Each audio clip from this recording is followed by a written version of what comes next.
Acton Town Council, May 6th. The 80-acre parcel adjacent to it that's apparently also been purchased by the developer, and it will have a golf course and a church, and that they acquired 60 acres in Acton near the Crown Valley Community Church that will develop a grocery store and other projects to serve the RTT project. The developer defines rural as large homes on large parcels with lots of children. I didn't know that's how large homes on large parcels of what? Lots of children with large children. That is how we define it. Lots of large children. The LA County Fair is back. The theme is Star Stripes and Fun. Talk about that later. Well, we can do that. I received a phone call today. This I don't understand. From Public Works regarding the traffic studies they did in 2023. Asking our input on it. And I said that we emailed our concern from 2 months ago in March about these studies and pointed out that half of them were done on a Friday, which is not standard protocol. And 2 were done just before the school district's spring break. The gentleman I spoke with said he received this email, but Public Works still needs to know what we think of these dates. And so I asked him what more we could say about them, and he asked us if we approve them. Which I don't understand, because there's no point in approving something first of all it's already been done. Yeah. And we can't approve or disapprove. I mean, I don't know. We'll have to talk about that because we had to respond to it. Yeah. Public Works presentation on paving projects has been delayed until July. And finally, a one-stop application was submitted for a 9-acre ag zone property near the California RV Resort, right there at Soledad exit. The application was for pre-application counseling. It appears to be a request for a solar and wind farm with storage and an EV charging station for cars and a separate EV charging station for trucks and a retail area and a food service area and a recreation yard. Where is this? Soledad and where? It's a Sierra Highway at the exit where near the Soledad Railroad or whatever it is. Yes, exactly. Okay. Yeah, exactly. Near the California RV Resort. That's right. Just west of this big parcel on that Buffalo Bridge. I think that's, it was that same one that They're proceeded late this afternoon. I don't think we'll post it as soon as we can, but Sam Day, who's the regional planner, indicated that several things have been proposed on this property, but nothing's ever come of it, which is true. But still, this is a little bit of an alarm. So, okay.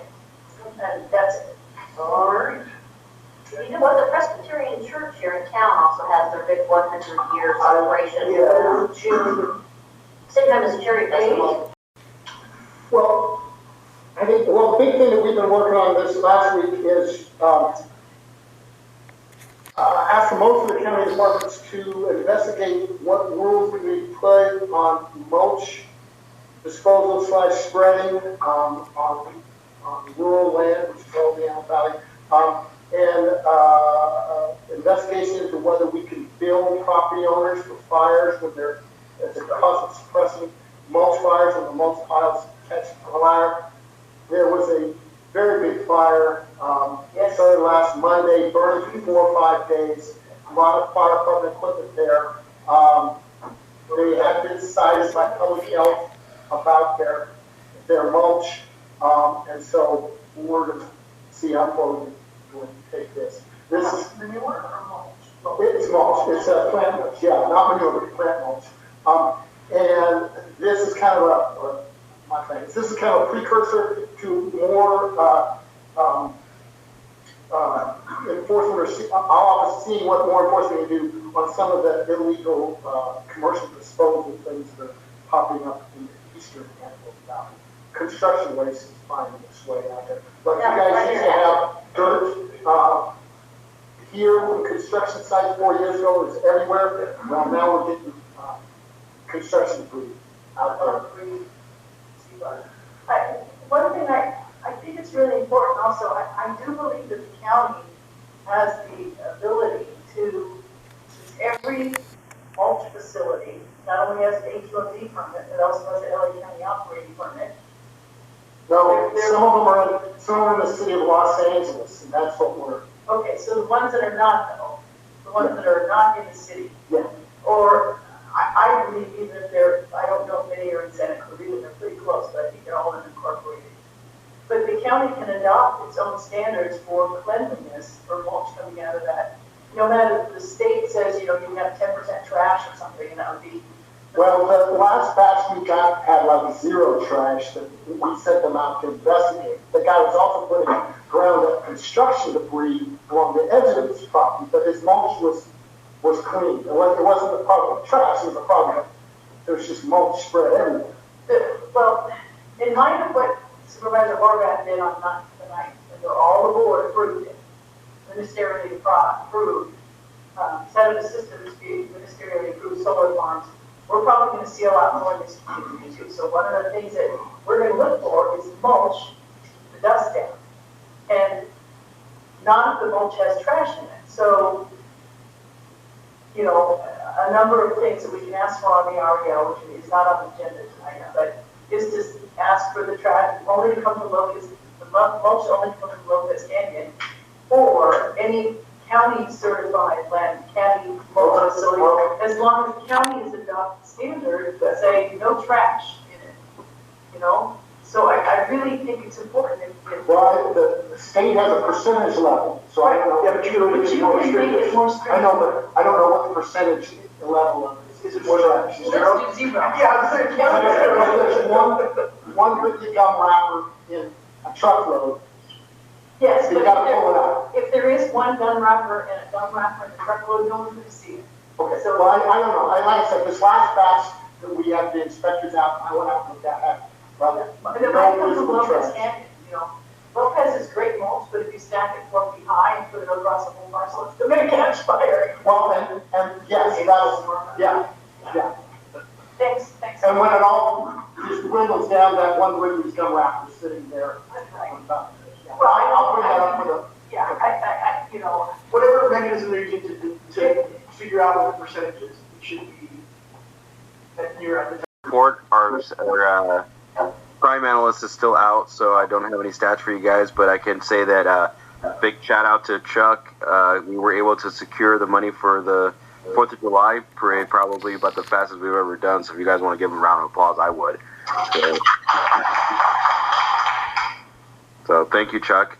Other than that, the captain's confirmed for May 20th, so I'm just going to make sure if he's going to be in person or not, but you guys will finally get to meet Captain Barden. And that's pretty much about it. And I'm going to stick around in case anyone has any questions. Anybody have any questions right now? I don't know on the Chuck thing.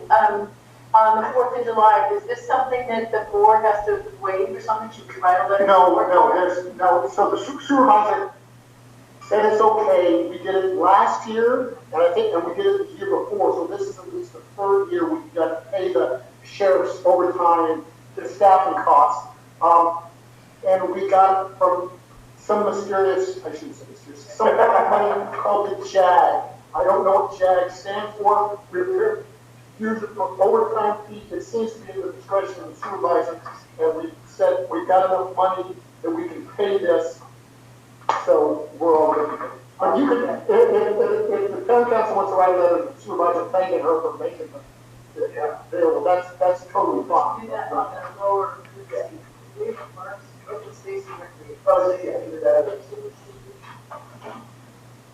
So this is going to be my 5th year in the parade, and every year we've gotten the money literally the 11th hour. So that's why this really helps out, Chuck, and the board of supervisors has provided it at least the last 5 years. Yeah, and I think it's just a county decision kind of thing. Like, oh, do we have the money? Oh, we're checking. Oh, how about now? We're checking. And this time we just. He's just on it. That's all it is. He's a stud. That's why. It's a great time. So, all right. Next is Parks and Recreation. I don't know if we have somebody here for Parks and Recreation. Oh, is that on? No, I asked for this. No. Oh, is there somebody from Parks here? I I didn't see it, that's why I was. Okay, so let me get my notes, I'm sorry. All right, so Mr. Evans, out of the Castaic office, is the gentleman who's 3 levels up for responding to parks issues here.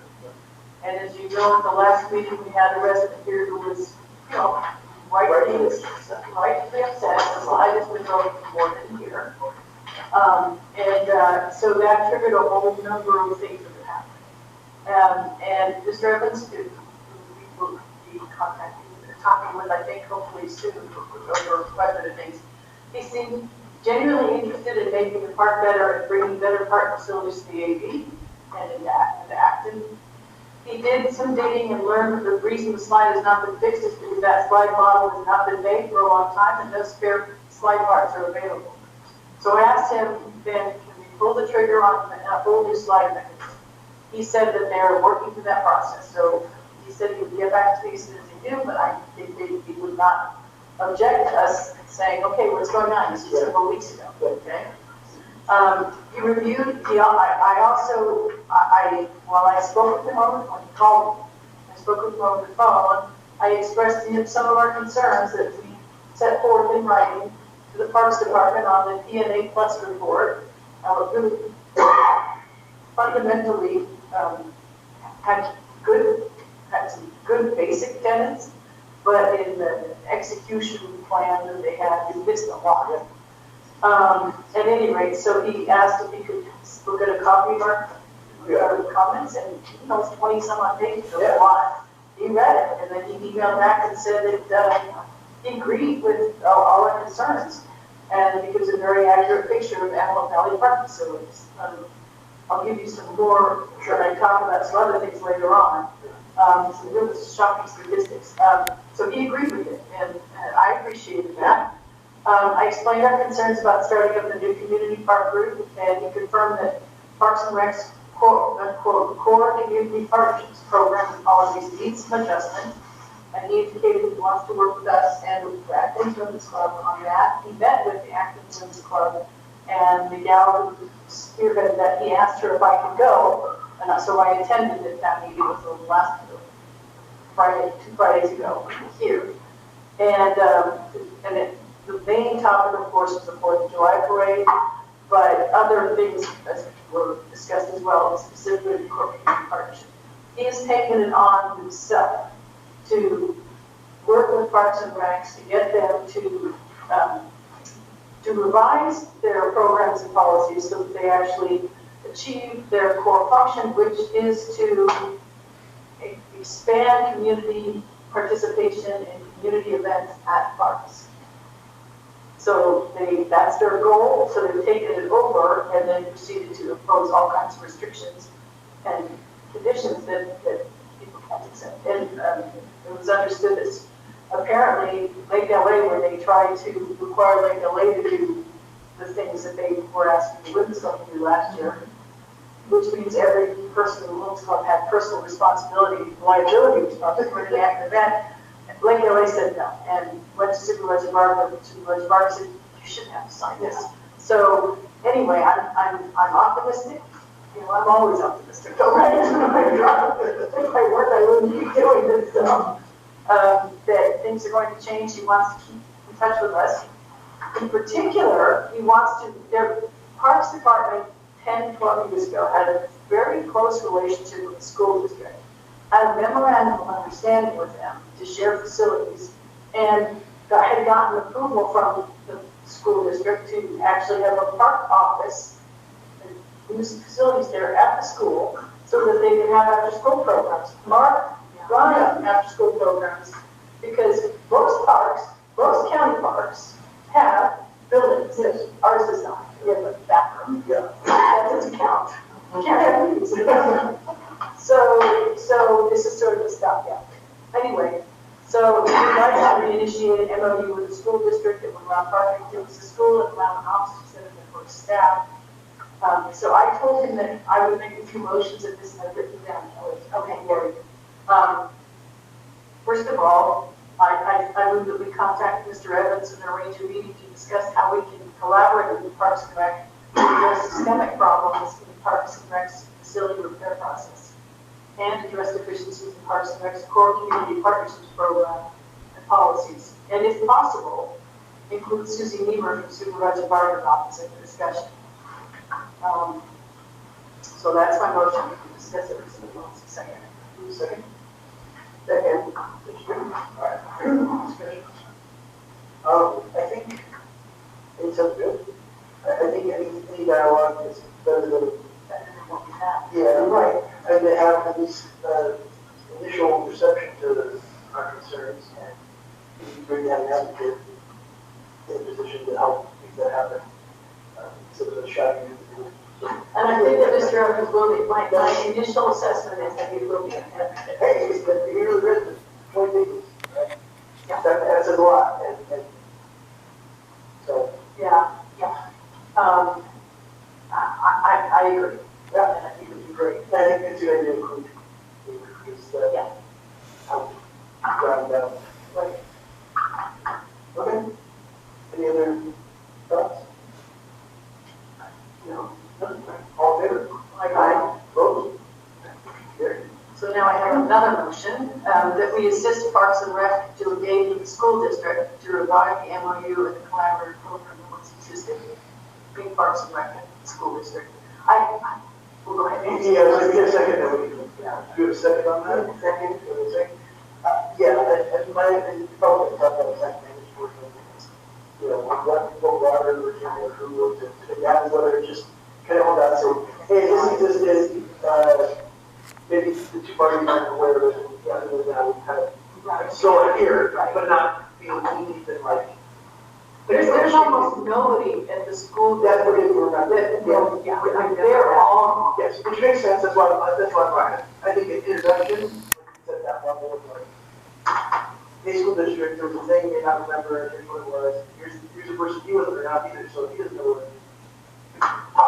Right, and I think Emerson like that. I think he just, I'm guessing he'd appreciate, I think, somebody in the community that the school district said that. So it's kind of a double-edged sword. Like the Women's Club is working with the Parks Department. Their focus really is the 4th of July right now. Maybe other projects too, but we really need friends. We need a Friends of Acton Park. And so to the extent that the Women's Club is shouldering, a good amount of it. And we, several times, we've convened community meetings, got input on parks. So we've sort of stepped in a little bit of that. So until we can get a group formed and. Yeah, I think this is the same thing, to not, I'm trying just to weigh, not creating another thing we have to do. So to me, It's gonna be that way for a little while. sure, but I think that the ask of this is not that. The ask of this is like making the introduction, you think, oh, we do it. Right. We don't have it, really don't have dog in the fight as far as like, the school district, current building, parts there, we can express an input, our thing, like, we think it's a good idea. Exactly. Like, if you need an outside, like, yeah, we think this is good, and we hope that, you got reached one time, hey, we'd love to see that happen for our community. Right.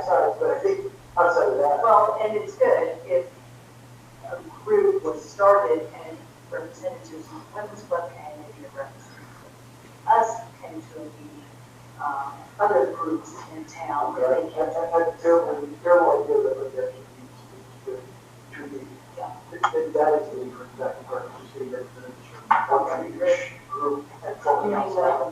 volunteer. I hate to have to read all that. Mr. Barrett. We're going with that. RBL 2-2. It's like reading an eye chart. We're back for round two. All right. You liked it so much, you came back and said, hey, Glad to be here. We sent you also, I Yeah. can screen share again, like we did We last could do time. that,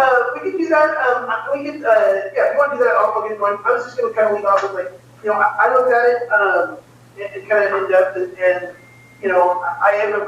my background is in IT and a lot of wireless stuff. So I totally get, kind of where things are proposed and kind of what you guys kind of laid out, especially with the I'm going to venture to guess that there's not going to be a lot of microcells due to cost and getting everything ran to all the little spots. So this is a key thing between two sites. It's going to allow handoff and kind of continue service. Look at the maps where I see lowering it doesn't, it is going to possibly affect those handoffs. Going any higher would not really benefit anything anyway because you're already reaching those zones. So I think on its face, I think looks, from my perspective, is like it's reasonable things there. I think we have some concerns. I've talked to some members of the community about the color, which you guys already kind of said, hey, we could paint it different color. I look at it, I see it every day, and the blue is kind of weird. It sticks out like it's kind of a sore thumb because the backdrop is that hill that's right there, hypotenuse. So if you look at it, it's like this blue line where it's like, hey, if it was a darker color, in my opinion, it would be better. But I think on its face, what you guys presented, to me looks like it needs to be that height to continue to service our residents in the way they need to be served. It happens to be in a location that also serves the freeway.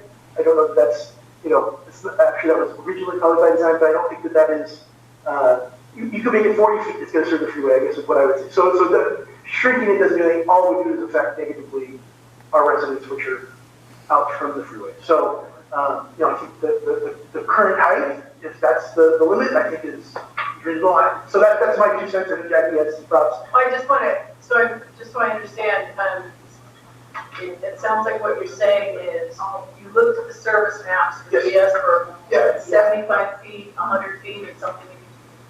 You looked at all of them, I did that for you. And then if we don't do the 100 foot, that would actually, it wouldn't make a difference to folks on the freeway, but it would harm our residents. It would adversely affect any Verizon subscribers. But one question though, those maps assume that conclusion seems logical to me, as long as there aren't any more Verizon towers added later with the same. And that's kind of what I'm saying is if you guys, so I would encourage you on this, but the trend has been to put in microsites that's more spread the load. That's typically dense areas.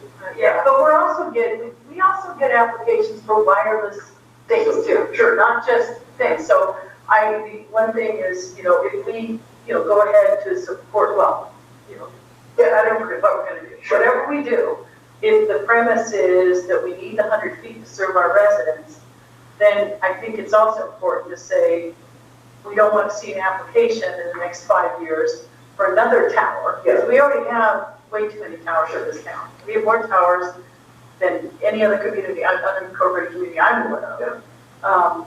So, another one like right down the street that's another 100 feet. Yeah. And so I don't know how to. I understand, and I think that would be, I don't know that they can, I don't think you guys can concern, I don't know that you represent Verizon every tower, just this particular, We do, American Tower has sites with different carriers. Well, no, what I'm saying is like, the next, the next tower is that way. Verizon Tower is that way. Yeah, you guys out of American Tower, or is that somebody else? This one for the rest is not. That's what, yeah, so So with that, can. yes. No, what I'm saying is if we actually said, hey, American Tower, you guys can't put it, we don't want to see another application for another wireless tower, enacted for a new tower, right? That's fine, but it may not be American Tower, I mean, it might be. No, I get that. No, this would be something you would say to regional planning.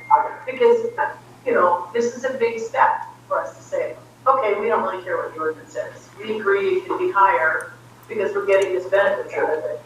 But there should also be and by the way, we shouldn't have any more aesthetic impacts. Yeah. So it's more of a comment to regional planning. Yes. I think that makes a lot of sense. Yeah. Yeah. The colors, what kind of? So I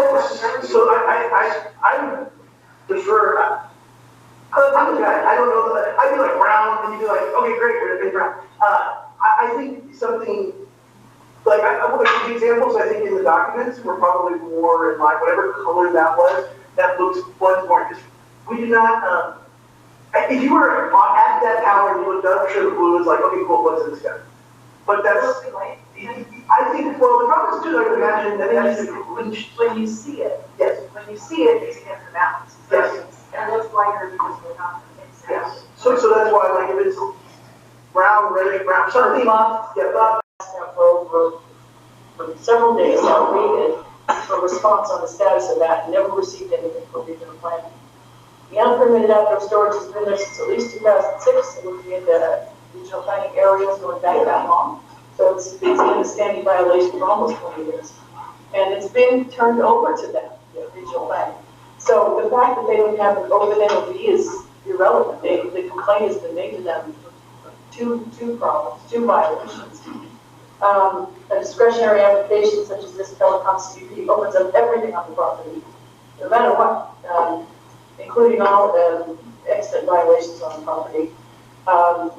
So I don't, we don't normally oppose projects unless there's something egregious with them, the projects themselves, or unless there's something egregious with the county, the way the county's proceeding. So we need to have these violations addressed before I can support this project, because it's not just a project, it's a project in a place. Yeah. And under the code, this project can't approve. Can't be approved. Yeah. So I don't know what other, that's one concern. Maybe we can have a conversation about that and then talk about the next one too. Yeah, it's difficult because it's. This is another problem. We have that other telecom up there at Angels Forest. Same thing. They have two illegal billboards. At least this billboard seems to have a Caltrans permit. Whether or not that was legally established, it's Caltrans. The billboard's within 500 feet of the high freeway, and that was not allowed. That would be. I'm sorry, I'm missing something. What are we talking about? We're talking about cell towers or billboards? So, yeah, this is good. We should probably pause for you. So, Cell tower. So the cell tower, the property the cell tower is on, has the billboards on it, which are in violation, should be cost. Okay. And so, And that's the illegal outdoor storage. any unreserved, which the county's been aware for a long time. And so, the county's position was like, well, we can go ahead and do this because it's not related to it. Right. But because they exist on the same property. Gotcha. And the code. And the code says, Right, you can't. you can't go ahead with this until these things are resolved. And so that's why we said, hey, yeah, like, do what you're supposed to do, county, resolve this stuff so they can get ahead of their part. Well, yeah, because I know there's a lot of places on my phone when they were in people's houses doesn't work in certain areas. Yeah. So I'm thinking more cell towers would be better for them. Sure. And then what we're saying is like that what they have is we want. I think so. We'll bifurcate the conversation.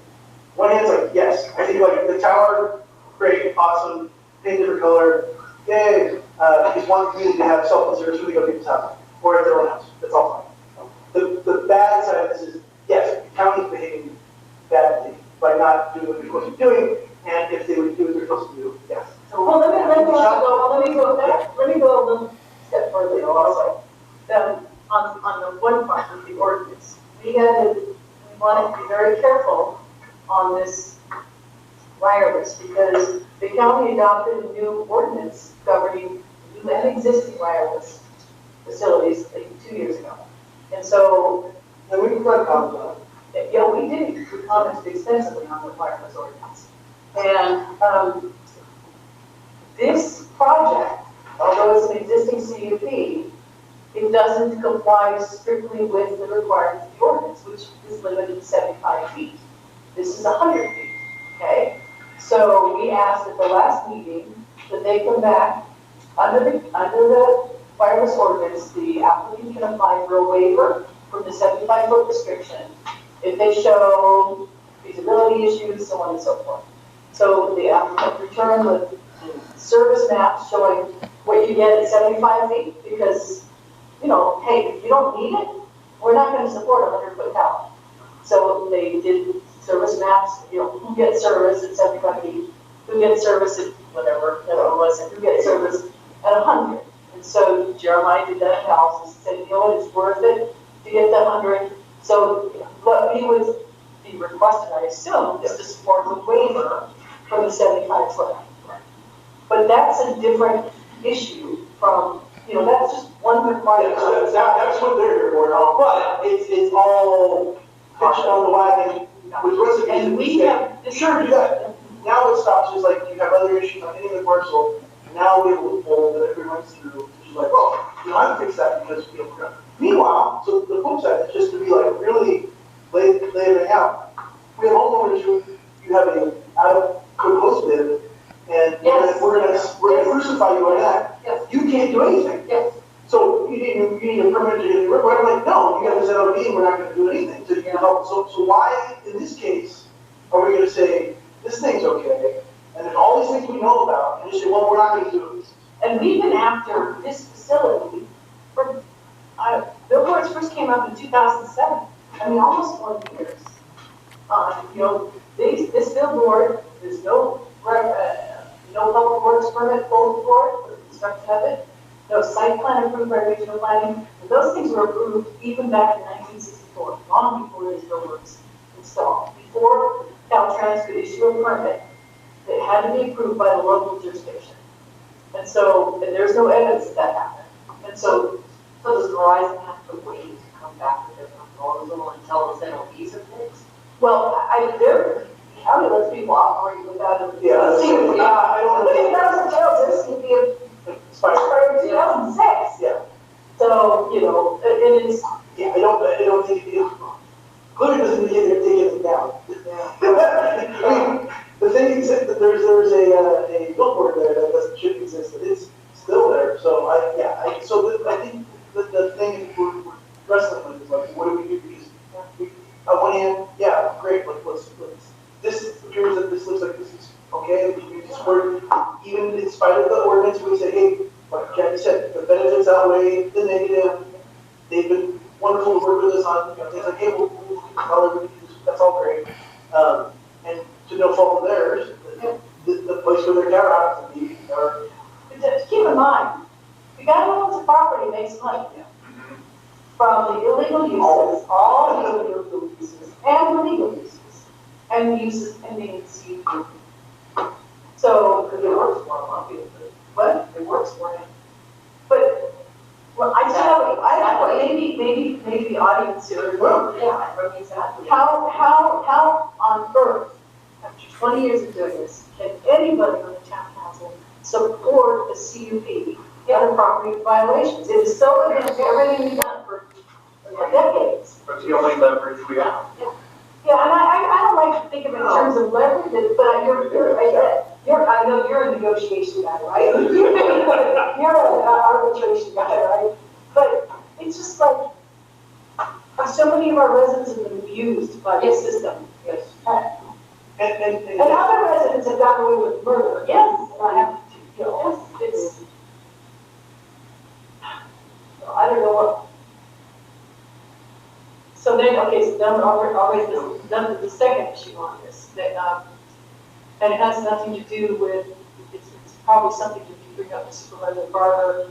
In a letter this firm wrote in November, they were pretty aggressive, they took a very aggressive stance that camouflaging requirements are not, cannot be imposed, cannot be imposed. We can, that's only assume that if this community wants camouflaging, that they would oblige. Now, this community doesn't want camouflaging because it would look ridiculous. I think down the water tower is 100 feet high. That would look out of scale, it's going to look crazy. So why is this tower on top? I'm sorry? On top. How wide is it? It's, what happened, it's the one that's right there near Red Rover, the tower. So it's really You're thin. talking about the piece that's gonna go up. Yeah. He's talking about the piece. I We're not don't know. changing. We're not changing. It's exactly what I. No, I'm just curious how big it is. How big it actually is. Yeah. So it's important though, because we have in the past said, you know what, this is a short tower, camouflage would be appropriate. And I can perceive of this happening at there at Angels Moors, which is a very short tower. Yeah, it's just not. Exactly, it's not 100 feet, and therefore camouflaging would be, so I'm not interested in having a discussion on why they say it isn't, they don't have to comply. My takeaway is that there's a hole. If that actually is true, then if they that will- control, if that carries water, I'm not going to debate whether it does. Correct. If it carries water, then there's a hole in that ordinance, and it needs to be fixed. Yeah. Because that camouflaging requirement, we understood, I went back over the No, road, we were told. Yes, well, we That's asked part for of this ordinance, that the camouflaging would be required for both existing and new, if that's what the community wanted, and it was feasible.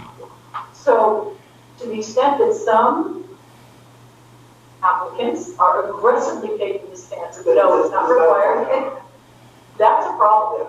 And so, another thing that I would like to do is bring this up and ask the county, the board of supervisors, or regional planning, or have the board of supervisors direct regional planning to correct that if that's the case. potential gap. Either correct it or please inform everybody correctly that it is not, it cannot, it's a challenge. Yeah, exactly, that, we were told that. That was understanding, that's what we, I think our comments were something that, I remember it, that we requested that, hey, we would want to make sure that that is in the range of possibilities if we're going to have a tower. We, under the. Even for existing too. Yes, because we had the understanding that, we're not naive to think that like, water towers should go with, oh, there's probably more, they're cheap, or whatever.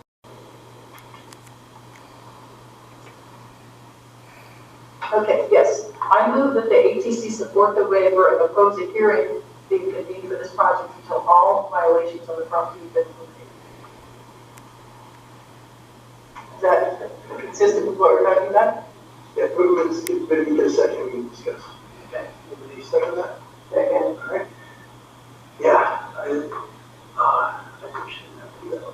Well, I don't know what else to I do. know, that's what I'm trying to process what there's the, Regional planning will throw this in our face, by the way. I understand that. No, I know. Especially because we got this other, I don't know when it's going to hearing, but there's another telecom coming up in Angeles Forest where it's just the same big problem. No. And they're much more up yours, these guys. The thing I'm just thinking of is limited, like, Word opposed? well, no, it's just like, are they really gonna like take down that thing? Well, they don't, actually, you know what, they don't even have to, all they have to do is write a letter to Caltrans saying, we never approved this, we did not issue a permit for it, therefore it was not lawfully erected. And the Caltrans will do the rest. Well, And then, if they just do that, we're good. So that's what I'm getting at, is like, is there, how can we word this so that it's more in line with that rather than, like, because to me, when I hear that, I'm thinking, it's gotta be, that there's no storage of the thing gone, rather than action moving towards that. It's a friendly amendment, give me the word. I guess I'm fishing for whether people think that. And request that the wireless ordinance be modified to make it crystal clear. The camouflaging is a requirement to be installed on both new and existing cell towers unless a waiver is granted on the basis of infeasibility or aesthetic concerns. In this case, it was aesthetic concerns. Give me a second. Okay, so, yeah, no, I think it sounds good. I think just at least making sure we close the loophole. Or I would love to, well, sorry, a journey, but appreciate it. And I know you guys had a long ride, so thanks for. Thank you. All right, good night. They haven't scheduled it for a hearing yet, have they? Sorry, I haven't. I think all right, climate action on that. Sure. Okay. Okay, climate action plan. As you know, I went to the board of supervisors on 16th. I think, 16th, the day after April 6th, or last, yeah. And generally, we had no problem with it. However, a week before the CAP hearing, the board adopted a motion. We had no problem with it before the CAP hearing. However, a week before the hearing, the board adopted unanimously a motion to amend the zoning code in a way that eliminates protections in the CAP EIR. So, Climate Action Plan EIR states that all of the solar farms that will be developed and all of everything, the best facilities that will be developed for the capital, will not have any wildfire impacts or have any significant impacts of a number of things, because those projects have to comply, solar farms have to comply with the Renewable Energy Ordinance, which prohibits utility scale wind farms, right? So throughout the EIR, and it's a very thick document, it says all over the place, no impact from solar farms for wildfire, because of all power lines will be underground, all the connecting power lines to the solar farms, and because there are no wind turbines, so biological resource impacts will be mitigated by that, because the CAP will comply with, all the projects will comply with the Renewable Energy Ordinance.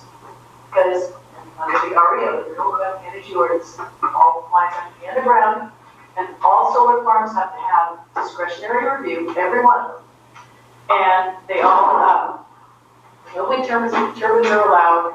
So those are the three main parts. And those requirements of the REO are cited in the EIR in many places. A week before CAP was adopted, the Board of Supervisors unanimously adopted a motion directing staff to revise the REO. First of all, make solar farms ministerially approved. So it will not go through CEQA, no environmental reviews, no nothing. Directed staff to consider allowing utility scale wind farms, okay, which are now prohibited in the REO. So all the statements in the CAP EIR that say this impact is negligible because of the REO, this impact is negligible, no fire because the transmission lines be underground, no bird impacts, you know. The Antelope Valley is an international area of high significance for birds, according to the Audubon Society. Yeah, because it's exactly, and these, anyway, so, and these wind turbines are deadly, right? I mean, to the point where, like, they now have collars on all the condors, and when they get within a certain distance of the wind turbine has to shut itself off, because they don't want to accidentally hit a condor. Well, there's swings and tops out there. There's all kinds of, you know, so it's really bad. Stickleback, flying stickleback. Wind tornadoes.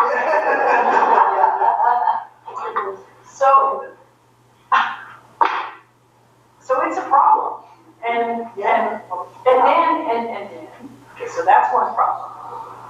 Then also, Supervisor Carter introduced a motion that was not posted on the, because I would have seen it, that, and this is the motion that passed it, the Climate Action Plan, that said, it clarified that the Climate Action Plan is aspirational. So therefore, the requirements in it, you know, aren't really aren't as, you know, aggressive as one might think. And I couldn't make any comments on it because wasn't expecting. I made comments on other parts of it, right? Specifically the concern with the REO.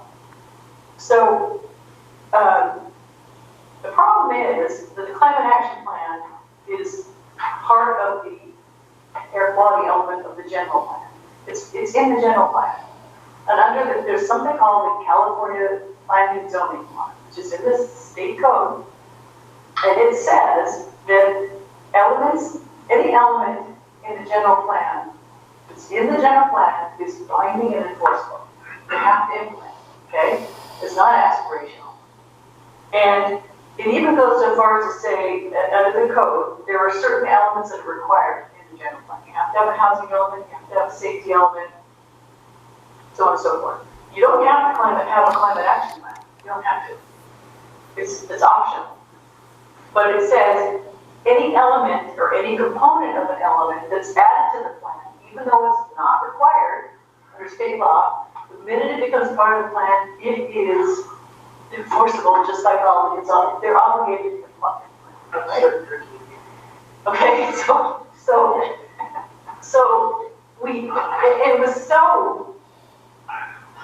it was so confusing that Supervisor Horvath actually asked just before the end. She goes, well, we can address all these issues, because this is gonna come back to us, because there was some question about what the implication for that was, the aspirational aspects of it.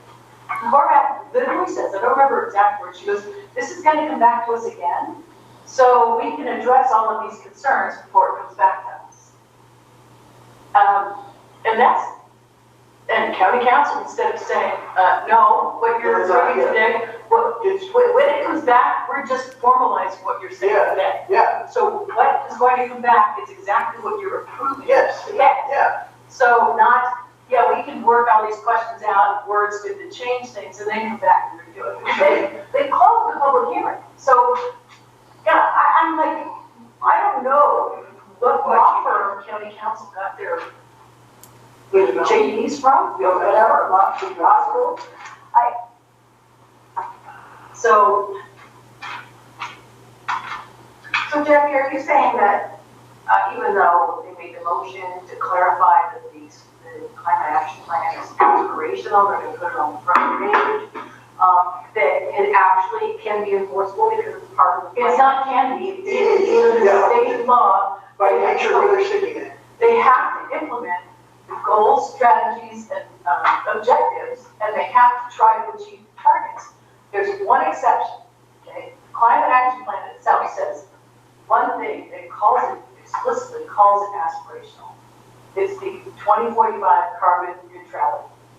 So the only thing, because it's called out specifically in the cap itself, that the 2045 carbon neutrality target is an aspirational target. That word appears about 20 times, and at each time it references just this element thing. So one could argue that that is not the binding and enforceable target that the county's obligated to meet. But all of the other stuff is. And like so 300 drops per acre and all that. Exactly. No, that is, yes. That, we didn't get into like the nitty-gritty of like how much bad is, and so the problem is exactly that. It's just like, you just handcuffed us to the train going off the cliff. Just, when they talked about that though, I don't know if it was Captain Barker, or I remember them during the hearing saying that 300 jobs per acre did not apply to our unincorporated area. So here's what's really crazy about that. That was Amy Bodek. Oh, and I wasn't even going to go there. Amy Bodek is saying it doesn't apply everywhere. We don't have to meet this target. I'm like, but it says, okay, this is the way it says. But it says The climate action plan says that if your community doesn't meet that, your community plan is going to be revised to achieve it. Our problem is that every piece of property, we have more than 80 acres of industrial zone property in Acton that's supposed to provide local employment opportunities. They're being used for best and outdoor storage. Nobody gets jobs in that. Well, good news. The question is, all we have to have 300 jobs. Yeah. Thanks for that. Man, they're gonna have to like reopen this whole thing and amend it? Well, the county council told Supervisor Horvath, it's fine. Just do whatever you want. We will just adopt it. The hearing, public hearing's been closed. There's no more public comment on this. Legally, unless they reopen the public hearing. Now, we always submit comments, true. But so the way it works is when the board approves something, what they've done is they adopt what they did on the 16th or whatever it was. They adopted a motion that included a resolution of intent to adopt the cap as it's written, and then they also adopt a finding that it's either exempt from CEQA, or in this case, EIR is consistent with CEQA, and there's overriding considerations that the significant impacts are outweighed by the benefits the project provides. So normally what happens is the next step is it's just a formality. They come back, county council says, your board approved this on the 15th or adopted the resolution, so here's the final thing, and go at it. And it's usually on a consent calendar, right? Right, Chuck? I mean, on the second thing, no hearing. So I don't have a motion for this. Frankly, I don't know what to do or say.